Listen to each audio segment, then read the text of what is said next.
Hey, I'm Steve Arendt, and this is the Better Lives, Better Business podcast, where we do the deep work and the hard work together. The hard work of building better businesses that foster better lives, and the deep work of discovering the values that our business is meant to serve. Let's dig in.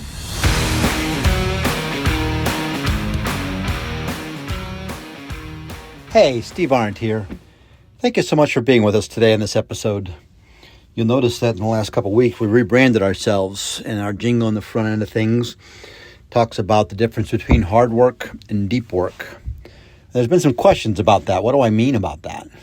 So I thought I'd take a little time today in today's episode to talk about the difference between those two things, at least how I see it. And we're going to talk about it in this podcast. The hard work in business has anything to do with what I call making the gears turn, the cogs work. It's the stuff that absolutely has to get done day in and day out.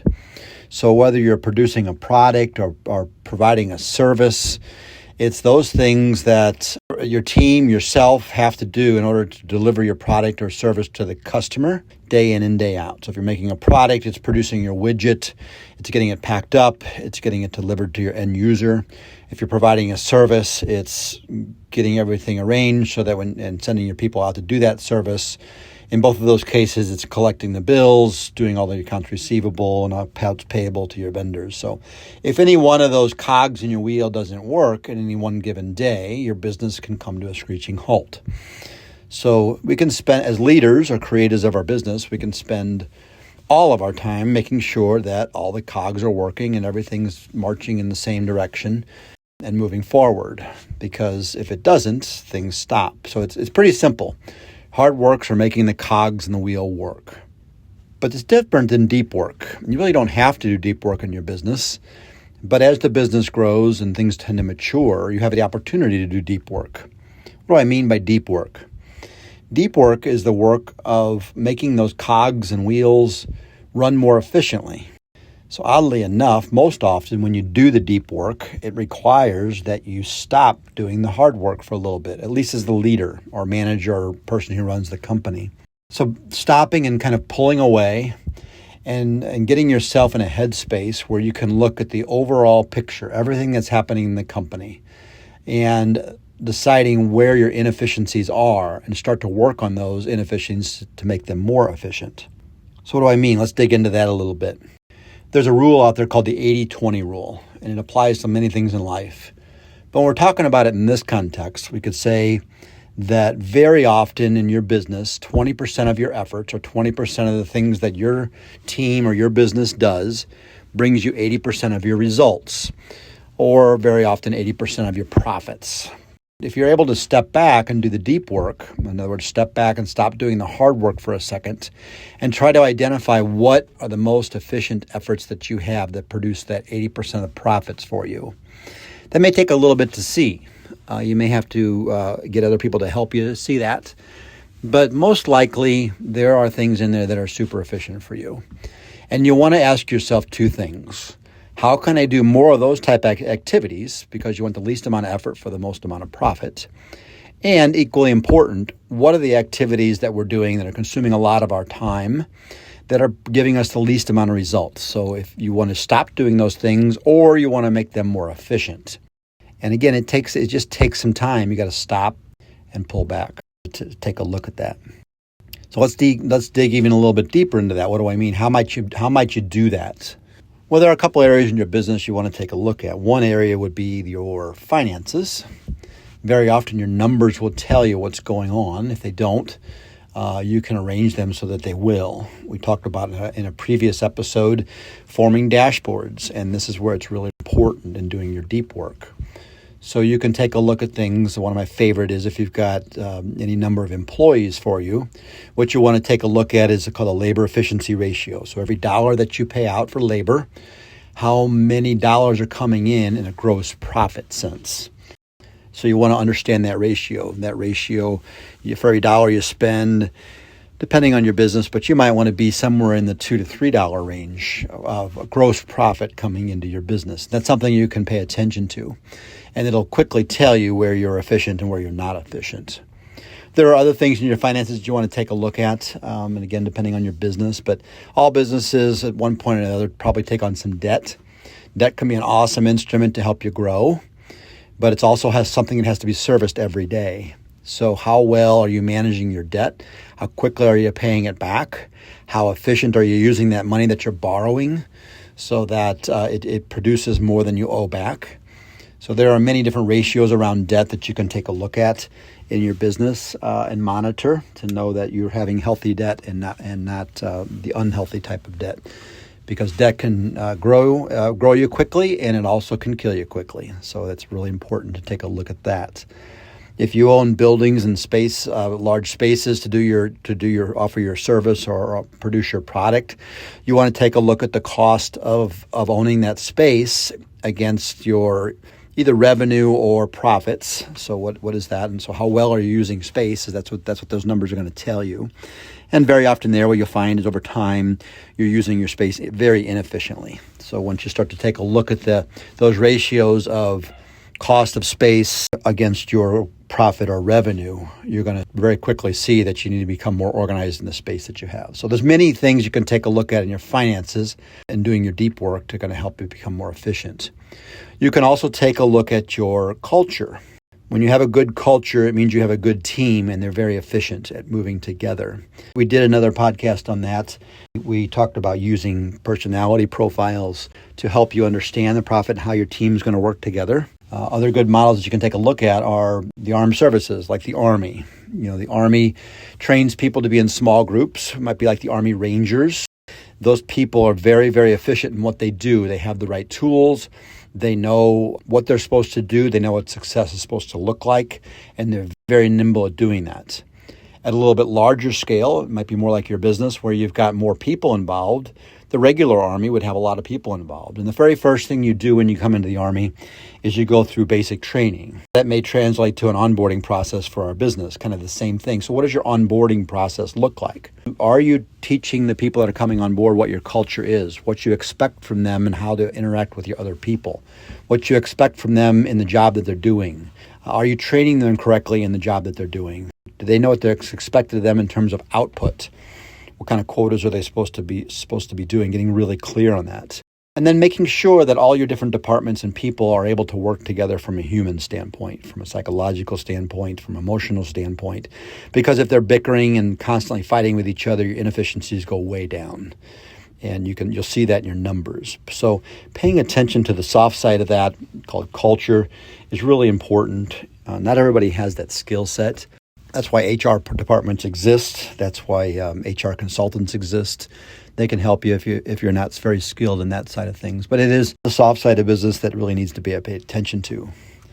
Another area that you can take a look at when doing your deep work is processes. So often we'll build a business and we just it's just assumed that everybody knows how we do things. And very often you see that fact is not true when you hire a new employee because they really don't know how you do things. And they come in and you don't train them very well. And they'll do things a little bit differently. And the rest of the team looking at them like, hey, that's not the way we do things around here. So you back up and understand that, wait a minute, you do have a way of doing things. And spending your time, your deep work, looking at the way you do things, in essence, is analyzing your process. So if you can start to take a look at how you might do something as simple as loading a truck. Right, the order comes out to load a truck for your service, to get ready for the service day or deliver your product or whatever it is. Just write it down on a piece of paper. What does that look like? The piece of paper comes out. People look at it. It gets divided. Who pulls it? How many people are involved? Where's the stuff on the shelf? Are the most commonly loaded things in the back of the warehouse? Are they towards the front? If they're towards the front, do people have to walk less? When you load your trucks, how does it get loaded so that it gets offloaded correctly when deliveries happen? You're not moving stuff around the truck. So all these little questions you start to ask yourself when you sit there and document how you normally do things or process. So I would encourage you to just simply do your deep work and process by starting and looking and documenting various processes that you have. It's just a matter of just sitting away, doing some deep work, quiet time, and observing and just writing it down. What happens next? What happens next? And then once you write it down, you'll see where your inefficiencies are. Well, we could do this better or we could do that better. then you can start making those changes. You can not only make those changes, but now you've got a written document that you can share with the team to help put everybody on the same page. So processes are another opportunity for you to do the deep work, and they're very important also. Sales and marketing is another area for you to do deep work, to pull back from your business and focus in on sales and marketing. Very often a company will have a sales and or a marketing team, and they'll be talking to the customer or the end user, and they'll be promising certain results from a service company or certain results from a product. And if you stand back and look, sometimes there's a disconnect between what the marketing and sales people are saying and what's actually being created in the back room by the other people, the other teams. And the customer's the person who catches it. They'll often say things like, well, your marketing said this, but I really got that. And it's different. It may not be a drastic change, but it's enough. Because if you're not congruent in those two areas, what's happening in the back and what your sales and marketing is promising the customer, your customer satisfaction is going to go down. You're also going to have some dissatisfaction between the teams. Because if sales is always promising one thing and then the production team is giving another thing, there's going to be natural tension between the two. They're not going to like each other. So creating alignment between the front end of your business, the sales and marketing, and the back end of your business, your production, creates a better culture. And that better culture forms a team, and then they can provide for your customer in a lot better way. Understanding all about your sales and marketing, what the message is, what the brand promise is, what the promise is for your product or service, lining that up with what's actually being produced, the team behind the scenes or in the back end of the business, as we might call it, also becomes very important. So only you as the leader, by taking time away from the hard work, to take a look at that again in a broad scale and start to understand it, can you then start to change it? And there are many, many other different areas in your business where you can start to take a look at the deeper things, but those are your highlighted ones. Now, I'll stop here for a minute and really talk about another type of deep work.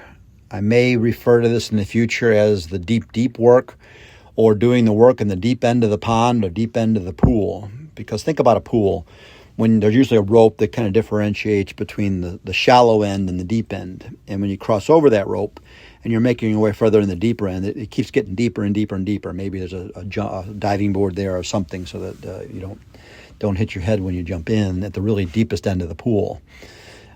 So I call the deep end of the pool. And if you want to do the deep end of the pool type of work, it's a little bit different than just stopping the hard work and analyzing things like your finances, your culture, your processes, and such. It really has to do with analyzing yourself as a leader, going deep within your soul. This type of work becomes very fuzzy. It's hard to do. It's hard to tell people how to do it. It's more of a thing that's caught and not taught. It takes a lot of honest, vulnerable soul searching. It has to happen every day.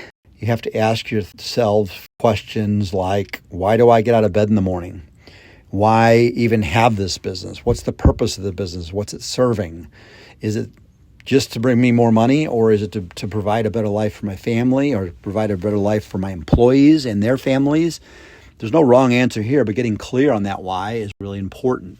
Because the more clear you can get about your inner soul, the more people are going to want to follow you. What do I mean by that? The best leaders in our world have the best followers. In other words, the best leaders have followers that want to follow them. That's key when we talk about leadership. So the best leaders have followers that want to follow them. So the more clear you can get about yourself and you're doing your deep end of the pool, inner work, understanding yourself, understanding your soul, the more your light's going to shine, the more people are going to want to be with you and be a part of that energy that you've discovered. I know it's very abstract. Some people will call it spiritual, metaphysical, psychological, whatever you want to call it. But doing that work is very worthwhile. When we talk about leadership and going back to that sense of people want to follow, or the best leaders have a group of people who want to follow them, when you start taking a look at that and kind of pulling it apart, you'll realize the tangible benefits for your business. It'll deeply affect your culture. You'll attract not only employees that want to be with you because they're excited about being with you on the journey that you're continually getting more and more clear about because you're more and more clear about yourself, but you're also going to attract customers who want to be with you. And we all know different brands out there who we want to be with. And if we take a look at the leader, very often that leader reflects in their daily life what that brand promise is. So it really radiates down in any organization. Whatever energy the leader puts off, everybody else will follow that same energy. So you can put off negative energy, and you walk into a company that's where the team is very negative and sour, and you take a look at the leader, and usually it's the same thing. So the people will follow whatever energy that the leader is putting off, and that's a really important thing to do. And you're really only able to monitor and change that energy by doing your own work on yourself as the leader, your soul work on a daily basis. It's very hard to do. You've got to be very vulnerable.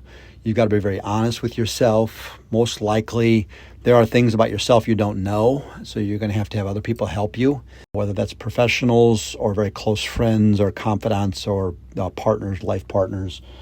Any one of those people can help you discover what the things that you don't know. The things that you do know, it's not easy to overcome those very quickly. It doesn't happen overnight. It's often a lifelong journey. I think that, I hate to use the word demons within you, but there are things that you'll discover that constantly come back to haunt you and pull you down. And often they're the same thing in your life, same fear that you might have or anxiety that you might have. Over time, I've realized that dancing with those demons or those anxiety or those stresses or fears is really the only option we have. Understanding them, becoming friends with them, and when the anxieties and fears come to the surface, we can then learn how to dance with them better only by doing our really deep work. But I'm going down a rabbit hole here. That's really the work that I'm passionate about. And in future podcasts, we'll take a look at all three of these type of work: the hard work, the cogs, the wheel, the things that must be done every day to make the business viable; the deep work of efficiencies of that hard work and analyzing that; and then the really deep end of the pool,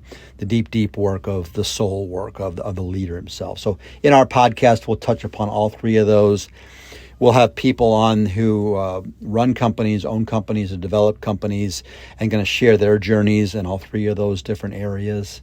And hopefully together we're going to learn and we're going to build our knowledge to become better leaders in our business and create better businesses, and therefore create better lives, not only for ourselves, but everybody around us. And when we do that, we create better lives. That energy comes right back into our business, and our business gets better. So with all that, I bid you all a great day. This is Steve Arendt. We'll talk to you next time.